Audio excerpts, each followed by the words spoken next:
Bueno, Rafa, un cafecito en casa y de verdad que súper contento. Bueno, no sé si se vale, Sí, ¿cómo no? se vale brindar con café. Café, sí, Este, té frío también es excelente para cualquier ocasión, ¿no? sobre todo en estos días, bueno, aunque ya estamos refrescando la temperatura. Mm, Así es. Vamos a darle la bienvenida a los que nos escuchan. Hoy es el programa de Benvenuti a Casa y justamente hoy nos está acompañando Rafael Larrota. Como siempre, pues una conversación muy agradable. Tenía tiempo que no te veía, Rafa. Gracias, Emilio, por la invitación. Muy complacido de estar aquí en tu casa. Siempre, ¿Cuántas veces te ofrecí para que nos viéramos? Unas 4 veces para poder llegar a hoy, ¿no? sí, así es. A Bueno, pero veces, finalmente llegamos claro. a esto y te quería preguntar, ¿cuánto tiempo tienes tú por aquí, Rafa, en esto? Aquí en Bahrein, 6 años ya. 6 años 6 años en Bahrein. en 2016, exactamente. 2016. Hace 6 años. Oye, yo llegué, no, 2018. Bueno, estupendo. Quería preguntarte un poco, de pronto es una cosa que es fundamental, pero me parece que es chévere. Desde el momento que hablamos me atrajo mucho el hecho de que el área donde tú trabajas, ¿no? Tú trabajas en un área que generalmente es poco conocida en la aviación y yo conozco más como que personas que están relacionadas con el área de la energía, la electricidad, el petróleo, todas esas cosas, ¿no? Mm. Tú trabajas específicamente volando aviones comerciales. Correcto. ¿Y cuándo comenzaste este negocio? ¿Cómo? Exacto. Toda la mayor experiencia que mía en la aviación ha sido en aerolíneas comerciales, pues, de pasajeros. Eh, por primera vez me tocó incursionar en la carga Ujú. y de allí la razón de estar aquí con DHL, Ok. la empresa esta de courier, ¿no? De carga internacional. Y bueno, mi primera experiencia en carga ha sido excelente, por demás diferente, pero muy placentera. Cuanto Y a, cuando estabas en Venezuela, ¿qué tipo, o sea, cómo arrancaste todo este negocio? ¿Con qué empresa empezaste? bueno, ya unos cuantos años atrás, luego de venir de los Estados Unidos graduado a Venezuela, me tocó trabajar con el Banco Venezuela, un avión privado, pues, en la parte ejecutiva, de los ejecutivos del banco, y pues volaba un avión para ellos, ¿no? Y luego, finalmente, entré a Venza, Mm, nuestra legendaria no, empresa, imagínate tú. los Bulton, ¿no? Si recuerdan, ¿no? Entonces, bueno, allí estuve casi 16 años trabajando con ellos. Wow. Y luego, pues, desafortunadamente, pues la empresa cerró y pasé inmediatamente con Toy y avión a la empresa Santa Bárbara Airlines, SBA, que después Sí. llamada cambió de nombre a los pocos años. Pero básicamente las mismas operaciones, ¿no? Ujú. Internacionales con pasajeros y diferentes rutas, ¿no? América y Europa. Tuvimos. Cuéntame, bueno, yo la verdad es que poco conozco del tema de la aviación, pero en el libro mío, en el libro Bienvenidos al Futuro, una de las cosas que a mí me parece más impresionante y que yo siempre he pensado que debiésemos buscar es hacer varios aeropuertos. O sea, varios aeropuertos, cuando me refiero a varios aeropuertos, yo sé que en Venezuela tenemos 7 o 8 aeropuertos y creo que 4 de ellos son internacionales. Pero fundamentalmente yo veo como que el negocio de la aviación grande. O sea, a mí todo lo que yo pienso cuando pienso en negocios, cuando pienso en industria, cuando pienso en educación, cuando pienso en tecnología, siempre me gusta pensar a lo grande, ¿no? A Y gran escala. a gran escala. Por eso es que yo, por ejemplo, mencionaba que en Venezuela deberíamos tener un gran aeropuerto en el centro, pues, Maiquetía, y un poco, de alguna forma, tal vez alargar o agrandar su escala, porque me parece que se quedó pequeño. Estamos hablando en épocas fue así. Luego, pues tener en el sur un gran mega aeropuerto también que conecte con todo lo que es Argentina, Brasil, etcétera. Y y oeste, que también las aerolíneas que vengan puedan conectar tanto en el oriente del país como en el occidente, si vas a Colombia o qué sé yo, hacia esos lados, ¿no? O inclusive hacia otros destinos. Entonces, pensando en eso, a mí se me ocurrió, oye, yo creo que cuando vea a Rafa le voy a preguntar un poquito más sobre esto, ¿verdad? Porque yo creo que Venezuela internacionalmente no ha logrado llegar como que al punto principal, al punto de que sea un gran negocio y que sea visto como una tremenda oportunidad desde el punto de vista comercial, ¿no? Vamos a decirlo así. Sí. Bueno, fíjate, Emilio, si vamos un poco hacia atrás, unos cuantos años atrás, vamos a hablar 30, 35 años, Venezuela era un destino turístico importante de Europa, de Estados Unidos, de Sudamérica inclusive. Por su situación geográfica siempre estaba en los radares de las grandes empresas, primero por su potencial energético. Y eso representaba ya un motivo importante, un factor económico, ¿no? Factor diferencial. Pero luego, porque en Venezuela como tal, pues ¿no? La gente venía, hacía turismo, negocios. Entonces Venezuela, Maiquetía, fue creciendo para cumplir y cubrir esas necesidades que llegaron a generarse en ese momento. Y bueno, al punto que Maiquetía lo fueron expandiendo, el aeropuerto principal del país, y quedó corto. Hoy en día, todavía con unas 2 pistas, pero básicamente una, la otra es de menor envergadura. Sí. Entonces es más limitada a las operaciones. Además que la forma como está hecho esas 2 pistas no son paralelas, entonces una como final, que corta la otra. Al final sus aproximaciones se entrelazan y no se pueden operar simultáneamente. Claro. O si se operan, se han operado simultáneamente, pero son con muchas restricciones, ¿no? Entonces no es lo ideal, ¿no? Tener un aeropuerto en esas condiciones, ¿no? Entonces para ello yo recuerdo, pues, en mis primeros años de la aviación, que ya había un proyecto que debe estar seguro engavetado en algún lugar allí en lo que se llamaba el Ministerio de Transporte y Comunicaciones. No, cuando estaba pequeño. Claro, ahí en una segunda pista a la principal ahorita. Paralelo. Que estaba en lo que se llama ahorita Playa Grande. Pues. Allí eso era un terreno que estaba pensado, una segunda pista paralela, pensando en esa expansión que se planificaba a futuro. Nunca se hizo, no se llevó a cabo ese proyecto y claro, esos espacios fueron... ¿Qué hay ahí ahorita? Casas, pero tengo entendido que las casas, inclusive no edificios, porque los edificios son un poco más retirados de esa área, ¿no? Pero sí, mayoritariamente casas, ¿no? Casas de 1 o 2 plantas, porque no pueden, como está cerca de la pista principal, tampoco puede pues ser. tiene restricciones de altura y de... Entonces, pero permitieron construcciones de casa, lo que originalmente iba a ser la segunda pista. O sea, mataron esa idea original. Y yo me imagino que si ese proyecto se recobra y se quiere proceder a la expansión, pues pagan pues las bienhechurías que habrán hecho allí, porque esos terrenos, tengo entendido que fueron adjudicados pues a posteriores. Claro. Entonces creo que por interés común pudiera retomarse esos espacios, porque realmente sería de gran utilidad si se quiere expandir hacia el norte como estaba previsto, ¿no? Luego tu idea es maravillosa, ¿sí? Venezuela pudiera volver a ser uno de los sitios geográficamente estratégicos para Sudamérica. Llegó, creo que a pensarse en un momento el hub de las Américas, que pudiera haber sido Caracas, o allí pues Maiquetía.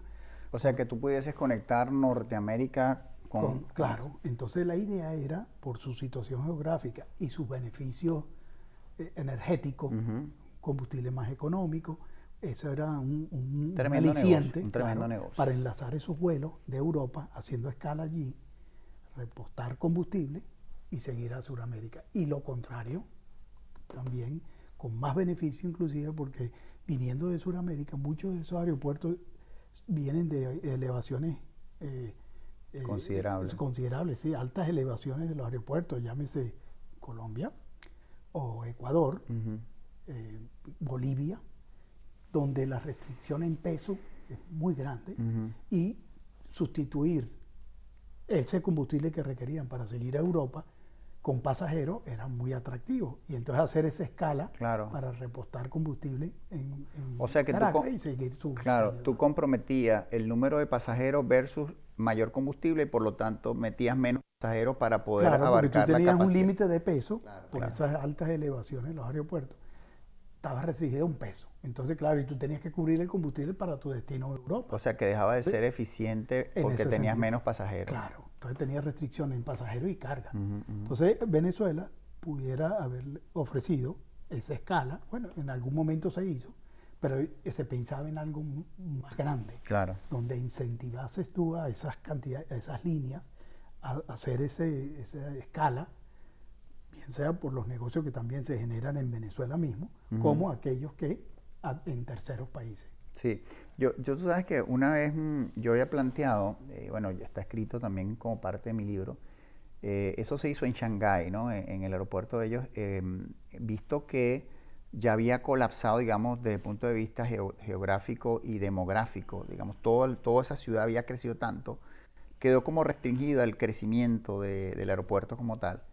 Y ellos lo que hicieron fue que construyeron un mega aeropuerto en las afueras de la ciudad. Correcto. Y conectan precisamente con el centro de la ciudad con un maglev, ¿no? Uno de estos supertrenes que levitan y en apenas 8 minutos, máximo 9 minutos, tú puedes recorrer todo lo que es la distancia. Y lo que hicieron fue crecer, eso tiene, creo que son 3 o 4 pistas, tiene ese aeropuerto de Shanghái. Y lo que hace es que tienes un gran hub allí, todos los vuelos te llegan ahí y los pasajeros simplemente se mueven en este trema o en ese tour super tren, un maglev que los lleva hasta el centro de la ciudad. Y por supuesto ya estás en el centro de la ciudad y ahí te mueves pues en Claro. transporte, digamos, convencional, bien sea en vehículo, en autobús o en el metro o lo que sea, ¿verdad? Y yo pensaba, ¿se podrá hacer algo así en Venezuela, digamos, para la zona central del país? Sí, bueno, fíjate que algo de eso creo que también se pensó, y cuando digo creo es porque nunca lo verifiqué por escrito, pues no vi ningún proyecto del cual pueda dar yo fe, pero uno escucha, pues, y allí en Valencia, el aeropuerto de Valencia, desde que se inició sus operaciones y se hizo con la idea de sustituir o ser el segundo aeropuerto más importante por su ubicación central, también muy cerca de Caracas, y por sus espacios amplios, todavía cómo crecer, podía brindar a Caracas y a toda la zona central de Venezuela, Barquisimeto, inclusive los llanos, pues muy cerca, pues Claro. allí podías tú servir toda esa área, y Valencia estaba llamado a ser, y de hecho la pista de Valencia actual es suficientemente grande para albergar aviones. Nosotros operábamos el DC-10 allí, más de una vez cuando la vaguada, ¿te acuerdas? Del año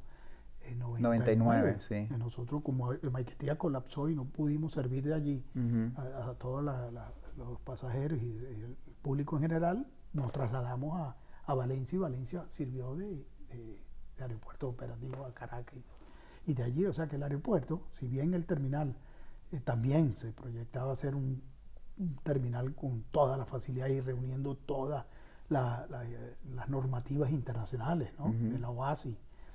Y bueno, ese era llamado a ser el aeropuerto sustituto de Maiquetía. Porque, como te dije anteriormente, llevar adelante el proyecto, porque Maiquetía pues seguirá operando y tiene sus bondades y que nunca creo que las pierda, ¿no? Pero lógicamente el crecimiento va a estar limitado. Va a estar limitado por ese espacio que sí, tengo. de hecho, yo tuve muchas interacciones en mis redes sociales. Mucha gente me decía, no, que extender una pista sobre el mar.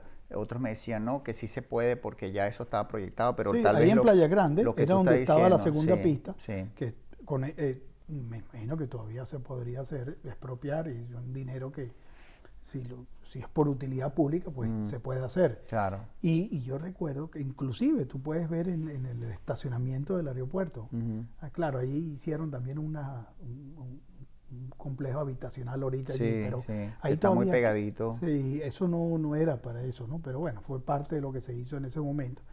Pero allí todavía puedes ver tú las columnas de lo que iba a ser un tren, Ok. que ya inclusive estaba todo proyectado y se avanzó Claro. a Caracas. Entonces iban a hacer un tren Sí. muy rápido que servía a O sea, Caracas. que de alguna manera el concepto existía. Ahora, Sí, bueno, cosas que pasaron y que sí, lamentablemente no se pudo lograr, pero que yo sí creo que con esta visión de la Venezuela del futuro se puede hacer. Ahora, es verdad de que esa posición de hub internacional norte-sur, o llamémoslo el hub internacional de las Américas, eh, lo vino a cubrir ahora Panamá. correcto. Sí, fíjate que, bueno, volviendo a la época del año 98, fue las elecciones, ¿no? Que ganó Chávez en ese 98, momento, ¿no? sí, sí. Bueno, en el 99, luego de la vaguada, en algún momento le presentaron al presidente Chávez, en entonces, eh, la posibilidad de poner allí Ujú. una operación, la que tú llamaste el Hub de las El hub de Américas. las Américas. Eh, habían muchos intereses, estaba Continental Ujú. Airlines, una de ellas, Delta, les interesaba hacer una asociación con aerolíneas locales O sea que venezolanas. estratégicamente existía el Claro, proyecto. claro, y la idea era, yo recuerdo haber escuchado en el argot nuestro, en el ambiente, de que se estaba pensando hacer eso y eso iba a traer unas inversiones importantes. Ujú. Las aerolíneas nuestras iban a hacer asociaciones con estas otras aerolíneas. Y entonces sonaba interesante por lo que te había dicho anteriormente, su situación geográfica, Claro. su capacidad operativa mayor que otras más cercanas. Al nivel del mar te permitía sacar mayor peso que en otros aeropuertos de Correcto. alta elevación que está restringido por la densidad del aire, ¿sabes? ¿No? Y terminaba siendo, yo lo veo así como negocio para todo el mundo, ¿no? Porque al Claro, ahí final ganaba todo el mundo. traías operaciones a Venezuela, le dabas digamos, un precio preferencial Al al combustible lo combustible, incentivabas para venir. incentivabas a estas empresas a venir, generas un hub internacional de Claro. representativo y al final pues todo esto se cae y mueven. Por eso te pregunto, Sí, ¿es entonces verdad que se allí, mueve todo esto para claro, Panamá? entonces Panamá fue la opción que ellos encontraron Ujú. allí con Continental Airlines tenía su subsidiaria allí o su Ujú. Copa ¿Qué es lo que es Airlines Copa hoy en día? y es lo que es Copa. Anteriormente pertenecía, o no sé si todavía tiene algún nexo financiero con Continental, pero sí, recuerdo que entonces Copa, allí fue Panamá, Tocumen, la que agarró Pero ese fíjate, papel allí, yo ¿ves? estuve, bueno, recientemente, y cuando yo fui, estuve en Panamá y vi, de hecho me sorprendió mucho cuando pasamos del Terminal 1 al Terminal 2. Yo cuando veo el Terminal 1, pues me pareció, bueno, si esto es Panamá, es lo... Pero, pero sí, estaba muy bonito, muy actualizado, las tiendas, la cosa, pero no sentí esa modernidad en el Terminal 1. Sin darme cuenta, nos trasladan al Terminal 2 para hacer la conexión a los Estados Unidos. Y cuando veo el Terminal 2, vamos, la infraestructura del terminal es grande, ¿no? Exacto. Pero realmente todavía yo no veo ese Terminal 2 como para ese hub internacional. ¿Será que ellos se quedaron cortos? ¿O será Bueno, que las condiciones económicas cambiaron? bueno, quizás también la época en que bueno, y la pandemia habrá afectado algo, Afectó, ¿no? sí. Seguramente los planes, pero bueno, pues, también Panamá tendrá sus limitaciones en cuanto a crecimiento. Ujú. ¿Cuánto más pueden crecer allí? Es lo, Claro. es lo que desconozco, pero no lo veo como muy ilimitado tampoco. Ujú, ujú. Y volviendo a lo que estábamos hablando inicialmente del costo operativo Ujú. que brindaba Venezuela por ser productor de combustible, ninguno Sí. podía suplir esas ventajas comparativas, ¿no? Ah, sí, bueno, yo sigo soñando de verdad con esta Venezuela del futuro donde nosotros terminemos siendo ese hub. Yo sí creo que se van a dar las condiciones, no solamente por eso, sino que posición estratégica, turística, todo lo que es el tema industrial, toda esa serie de elementos que al final van a coincidir para que esto sea estratégicamente un punto clave, ¿no? Y yo también hablaba de turismo de conferencias, este turismo que se hace porque tú generas, aquí por ejemplo Bahrein es un ejemplo extraordinario, ¿no? En los últimos meses, de hecho, tan así que ya están haciendo un nuevo Exhibition Center, un Exhibition Center súper, estamos hablando de primera generación, de primer mundo. ¿Por qué? Porque en la medida que tú seas capaz de generar digamos, los atractivos turísticos. Por ejemplo, aquí tienes que si la Fórmula 1, en esta semana tuvimos el tema este del show acrobático de los aviones, Show aéreo, sí. sí, el Air Show. Tienes conferencias internacionales donde el país se presta para recibir, digamos, gente que viene de otras latitudes y de estas partes del Golfo, donde al final este país es un país de bastante tolerancia, donde de alguna forma la gente se siente protegida. Yo creo que Venezuela cumple con esas condiciones. Sí, bueno, y yo creo que Venezuela, no creo, estoy seguro por su situación geográfica, la cercanía con la mayor economía del mundo, los Estados Unidos apenas 3 horas Claro, claro. De Florida. Y luego Venezuela como tal, con todas sus bondades geográficas, sus bellezas naturales, ahora no tan explotadas como antes, pero seguro están allí. Sí. Eso se puede rescatar. Sí, a mí me llama muchísimo, muchísimo la atención cómo es posible que nosotros dejamos pasar ese autobús del turismo, vamos a llamarlo así, esa oportunidad de explotar, de desarrollar a Venezuela como un punto turístico, digamos, de primer mundo. Creo que el potencial no se ha perdido. No. Y fíjate que quizás, bueno, yo me atrevo un poquito a especular con que no se haya... Siempre existió un turismo, diría yo, marginal, si se puede utilizar esta palabra. Margarita era un sitio, todavía lo es, pero no en la escala que fue de vuelos charters de diferentes países europeos, alemanes, italianos, españoles. Todos venían allí, rusos, ahora...